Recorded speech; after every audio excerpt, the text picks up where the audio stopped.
नमस्ते इसके न्यूज़ में आपका स्वागत है दोस्तों। आज 14 सितंबर हो चुका है। पूरे पूर्वी लद्दाख से पीछे हटी भारत और चीन की सेना। लगभग पूरा हो गया है मामला। मई 2020 से बना हुआ था तनाव। दूसरी बड़ी अपडेट निकल के आ रही है। यूएनएससी में सुरक्षा परिषद में भारत स्थायी सीट का प्रबल दावेदार। सऊदी दौरे पर जयशंकर ने की अपनी मजबूत पैरवी। तीसरी बड़ी अपडेट निकल के आई है, जहां G20 समिट में चाइना के राष्ट्रपति जो है वो पीएम मोदी से मिलने को बेताब। विदेश मंत्रालय का आया बयान। चौथी बड़ी अपडेट, गेहूं के बाद चावल के एक्सपोर्ट पर भारत के बैन से दुनिया में अफरा तफरी। 4 दिन में ही बढ़ी महंगाई। तो एक एक करके बताएंगे। जहां लद्दाख में बंकर तोड़े, खाली किए पोस्ट। आखिरकार गोगरा हॉट स्प्रिंग में स्टैंड ऑफ पॉइंट से पीछे हटी भारत चीन की सेना। इस बीच बड़ी खबर निकल के आई है दोस्तों, जहां दंगे भड़का सकते हैं ज्ञानवापी जैसे फैसले। महबूबा ने फिर से दंगा भड़काने की कोशिश। वहीं बिग ब्रेकिंग, पाकिस्तानी बाढ़ में मंदिर में मिली मुस्लिमों को शरण। बलूचिस्तान में हिंदू समुदाय ने लगातार खोल रहे हैं दरवाजे एक एक करके। वहीं बांग्लादेश की सुरक्षा व स्थिरता प्रभावित कर रहे रोहिंग्या मुसलमान, तो बांग्लादेश भी अब उनको लेने को तैयार नहीं। सब कुछ खबर जहाँ ड्रैगन की चाल के बीच श्रीलंका पाकिस्तान से 97 देश चीन के कर्ज में दबे। फोर्ब्स की नई रिपोर्ट में हुआ चौंकाने वाला खुलासा। तो भी करके विस्तार से बताएंगे। जम्मू कश्मीर में ज़बरदस्त तरीके से छापेमारी हुई सीबीआई को, वो बताएंगे। लेकिन उससे पहले चैनल को सब्सक्राइब करें। और अगर आप भी मानते हैं कि पीएम मोदी के नेतृत्व में देश आगे बढ़ रहा है तो इस वीडियो को लाइक करें। 210 साल पहली बड़ी खबर निकल के आ रही है। बिग ब्रेकिंग न्यूज़, जहां लगातार चाइना पीछे हट रही है भारतीय सेना। और चीन सेना जो है वो विवादित इलाके को पूरी तरीके से कर लिया खाली। चाइना क्या, जो राष्ट्रपति शी जिनपिंग है वो पीएम मोदी से मिलने को है बेताब। पीएम मोदी की मुलाकात से पहले चीन की सेना पीपल्स लिबरेशन आर्मी हटे पीछे। भारत चीन के सैनिक उन सभी क्षेत्रों से पीछे हट गए हैं जहां मई 2020 में हिंसक झड़प के बाद तनाव बना हुआ था। सरकारी सूत्रों से मिली जानकारी के मुताबिक भारत चीन के सैनिक अब पूर्वी लद्दाख में गतिरोध के सभी क्षेत्रों में पीछे हट गए हैं। कोर कमांडर लेवल की 16वें दौर की बातचीत के बाद ये पूरी प्रक्रिया 8 सितंबर को शुरू हो गई थी। दोनों देशों की सेनाएं एलएसी के अपने अपने पक्षों की ओर अपनी जगहों से पीछे हटने और उसके बाद एक दूसरे की स्थिति को सत्यापन करने पर सहमति हुई थी। इससे पहले दोनों देशों की सेनाएं गोगरा हॉट स्प्रिंग क्षेत्र के पेट्रोल पॉइंट 15 से पूरी तरीके से पीछे हट गई थी। हालांकि डेमचोक और डेपसांग के क्षेत्रों में गतिरोध को कम करने में कोई प्रगति नहीं हुई है। ऐसे में तब बताया जा रहा है कि भारत चीन के सैनिक पूर्वी लद्दाख के सभी तनाव वाले क्षेत्रों से पीछे हट गए हैं।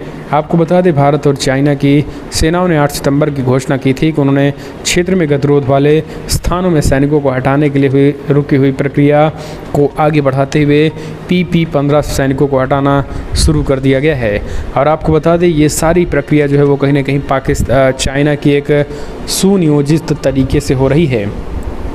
जहां पर आपको बता दें, लगातार चाइना, क्योंकि अब चाइना का राष्ट्रपति SCO समिट पे प्रधानमंत्री मोदी जा रहे हैं, तो पीएम मोदी से मुलाकात के लिए जो है वो इस तरीके की हरकतें कर रहा है। और विदेश मंत्रालय का बाकायदा बयान आगे हम आपको बताएंगे। अगली एक और अपडेट, सुरक्षा परिषद में भारत स्थायी सीट यानी वीटो पावर का प्रबल दावेदार। सऊदी दौरे पर जयशंकर ने की अपनी मजबूत पैरवी। विदेश मंत्री एस जयशंकर ने सऊदी अरब की ज़मीन से भारत को संयुक्त राष्ट्र सुरक्षा परिषद यूएनएससी के स्थायी सदस्यता का प्रबल दावेदार बताया। उन्होंने कहा कि सुरक्षा परिषद को अंतर्राष्ट्रीय सुरक्षा के उद्देश्यों की पूर्ति के बदले वैश्विक हालात के अनुकूल बनाना चाहिए।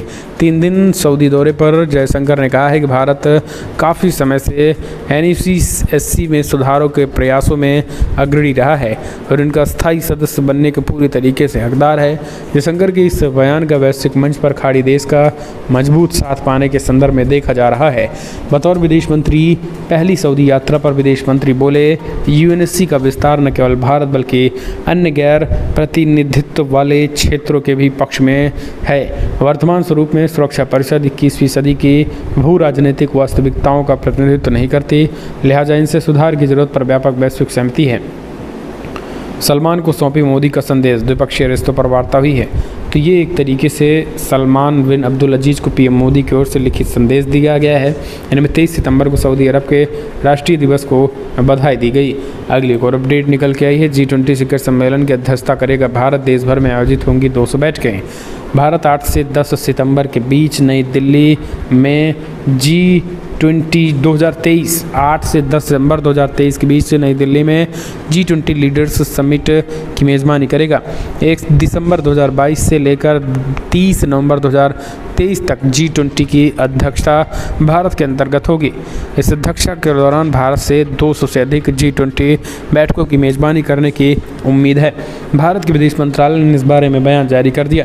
G20 या ग्रुप ऑफ 20 दुनिया की प्रमुख विकसित और विकासशील अर्थव्यवस्थाओं का एक अंतर सरकारी मंच है।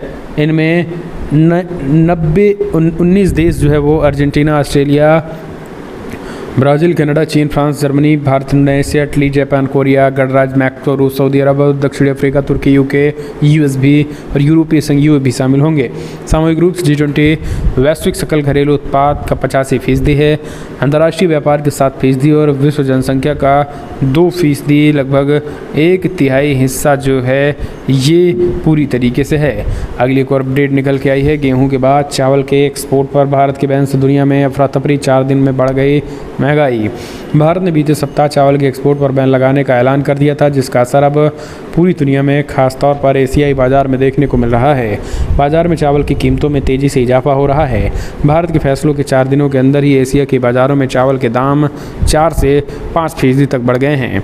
इसमें एशिया से में चावल का व्यापार लगभग ठप हो गया है, क्योंकि भारत व्यापारी अब नए समझौते पर दस्तखत नहीं कर रहे हैं।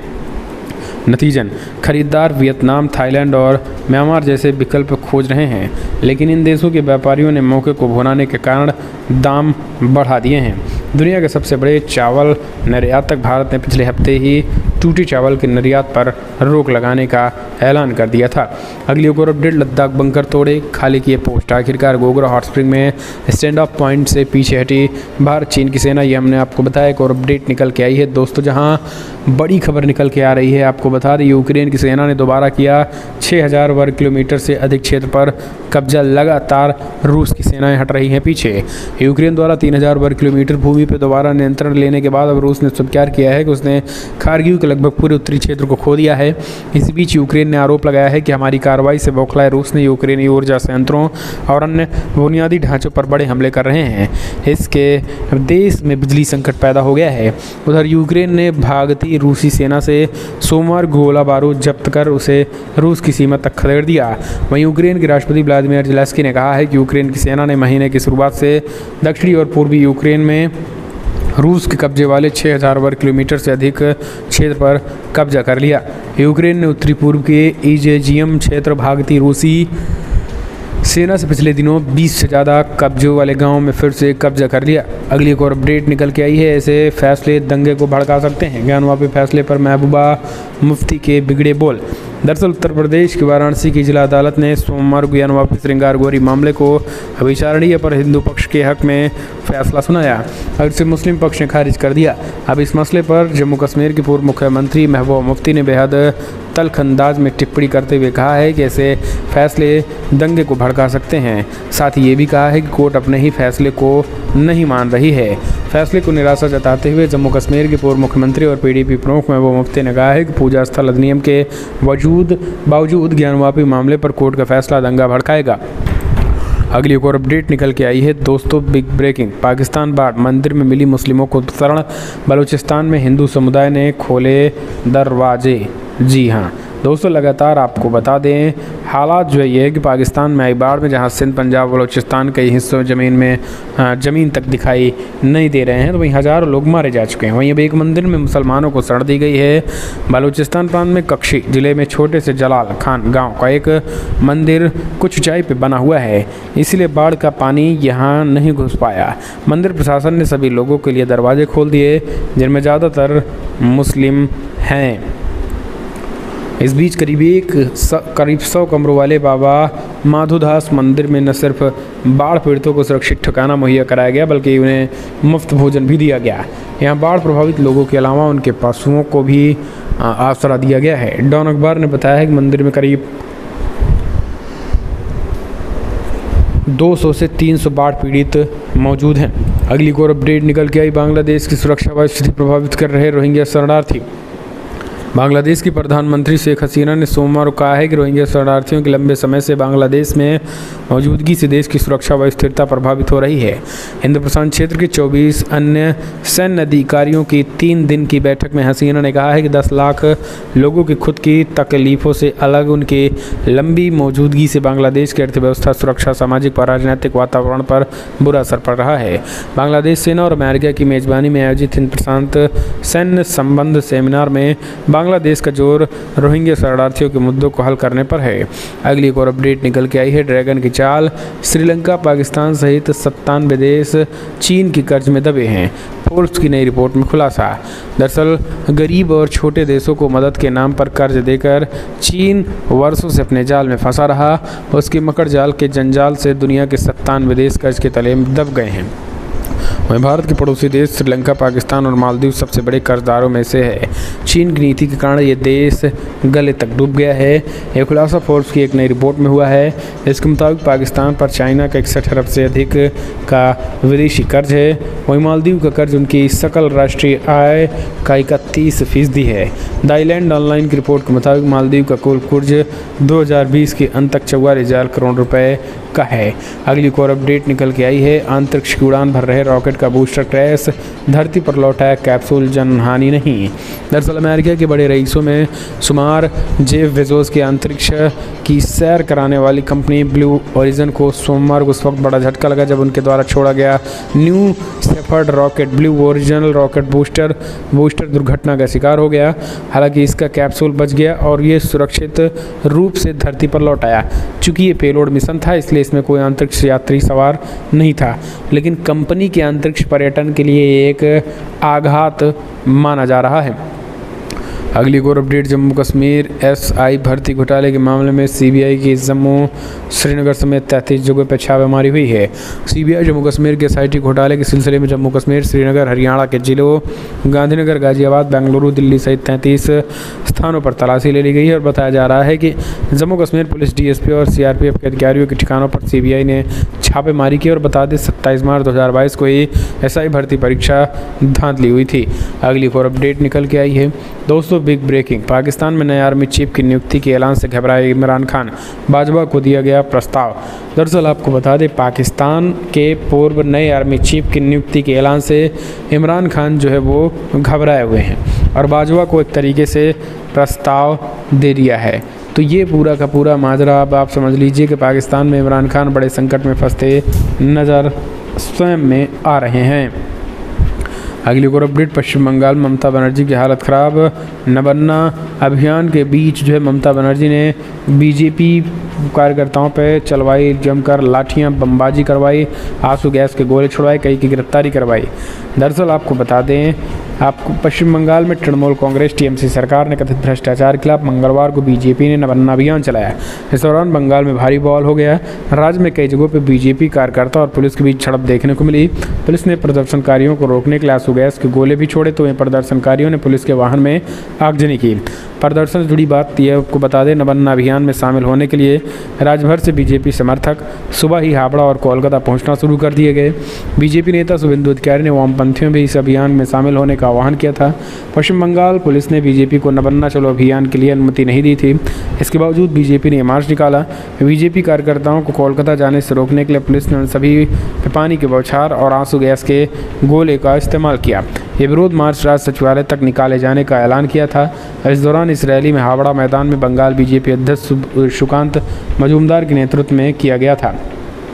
आपको बता दें पश्चिम बंगाल में ममता बनर्जी को रहे तमाम उन भ्रष्टाचारों के खिलाफ जो ये था, लेकिन ममता बनर्जी एंड कंपनी को अब आप समझ ही सकते हैं, ज़्यादा कुछ बताने की ज़रूरत नहीं है। ममता बनर्जी एंड कंपनी जो है पूरी तरीके से बौखला गई, तिलमिला गई और ये लाठियाँ चलवाने लगे। अगली एक और अपडेट, मसूद अजहर को गिरफ्तार करें, SCO समिट से पहले पाकिस्तान का पैतरा। दरअसल दोस्तों, उज़्बेकिस्तान में होने वाले शंघाई सहयोग संगठन से पहले पाकिस्तान ने आतंक के खिलाफ एक नया पैंतरा खेला। उसने अफगानिस्तान की सरकार को चिट्ठी लिखकर जैश ए मोहम्मद के सरगना आतंकी मसूद अजहर को गिरफ्तारी करने की मांग की। हालांकि अफगानिस्तान की तालिबानी सरकार के वरिष्ठ नेता और संयुक्त राष्ट्र में स्थायी प्रतिनिधि सुहेल शाहीन ने पाकिस्तान में एक ऐसी किसी भी चिट्ठी से मिलने से इनकार कर दिया है। सुहेल ने कहा है कि हमें अफगानिस्तान में मसूद अजहर की मौजूदगी के बारे में कोई जानकारी नहीं है। हम अपने देश में ऐसे किसी भी व्यक्ति का समर्थन नहीं करते जो हमारे देश में रहकर किसी और देश के लिए साजिशें रचता हो। वहीं आपको बता दें, मसूद अजहर अफगानिस्तान में मौजूद है और पाकिस्तान ने पड़ोसी देश को पत्र लिखकर उनकी गिरफ्तारी की मांग लगातार कर रहे हैं। हम चलते हैं, एक और अपडेट निकल के आई है। गोलियों से थर्राया बेगूसराय, 30 किलोमीटर के अंदर बदमाशों ने 10 को मारी गोली, 1 की मौत। दोस्तों, बड़ी खबर निकल के आई है, जहां बिहार के बेगूसराय में बेखौफ अपराधियों ने तांडव मचा दिया। यहां बदमाशों ने अलग अलग जगहों पर ताबड़तोड़ फायरिंग की और इसमें लगभग 10 से ज़्यादा लोगों को बुरी तरह घायल हुए, वहीं 1 की मौत हो गई है। यूपी में बिहार में आरजेडी प्लस जेडीयू, यानी जेडीयू के साथ जब आरजेडी जुड़ गई तो समझिए वहाँ जंगल राज आ गया है। जंगल राज, राजद का मतलब राज और जदयू का मतलब जंगल। जंगल राज आ चुका है पूरी तरीके से और लगातार हत्याएं हैं। पत्रकार क्या नेता क्या आम नागरिक, कोई सुरक्षित नहीं है। ताबड़तोड़ हत्याएं हो रही। एक और अपडेट निकल के आई, यूपी के बाद उत्तराखंड के मदरसों के भी जांच के आदेश दे दिए हैं मुख्यमंत्री धामी। बौखलाए ओवैसी ने कहा संघ के कार्यालयों की भी होनी चाहिए जाँच। दरअसल यूपी की तर्ज पर उत्तराखंड में मदरसों के सर्वे कराने की बात कही गई थी और राज्य के सीएम पुष्कर सिंह धामी ने कहा है कि फिलहाल उत्तराखंड के मदरसों के कामकाज गतिविधियों को लेकर लगातार शिकायतें आ रही हैं। ऑल इंडिया मजलिस इत्तेहाद उल मुस्लिमीन के प्रमुख असदुद्दीन ओवैसी ने यूपी और उत्तराखंड में मदरसों के सर्वे के खिलाफ आवाज़ उठाई। ओवैसी ने इन सर्वेक्षणों को मुस्लिम समुदाय पर निशाना बताया है। उन्होंने कहा है कि निजी स्कूलों, मिशनरी स्कूलों, सरकारी स्कूलों और संघ के स्कूलों का भी सर्वे होना चाहिए। फिलहाल मदरसों के सर्वे को आप कैसे देखते हैं, सुझाव दें। एक और अपडेट, अधिक की बढ़ती मुश्किलें, योगी सरकार कुर्क करेगी आलीशान बंगला भी। दरअसल माफिया अतीक अहमद का लखनऊ के सीतापुर रोड पर करोड़ों का मकान ट्रेस हो गया है। 5 करोड़ रुपए की कीमत का आलीशान मकान अतीक ने अपनी पत्नी के नाम खरीदा था। इस मकान को भी गैंगस्टर एक्ट में कुर्क करने के लिए धूमनगंज पुलिस ने अपनी रिपोर्ट तैयार कर ली। वहीं चकिया में 6 करोड़ की प्रॉपर्टी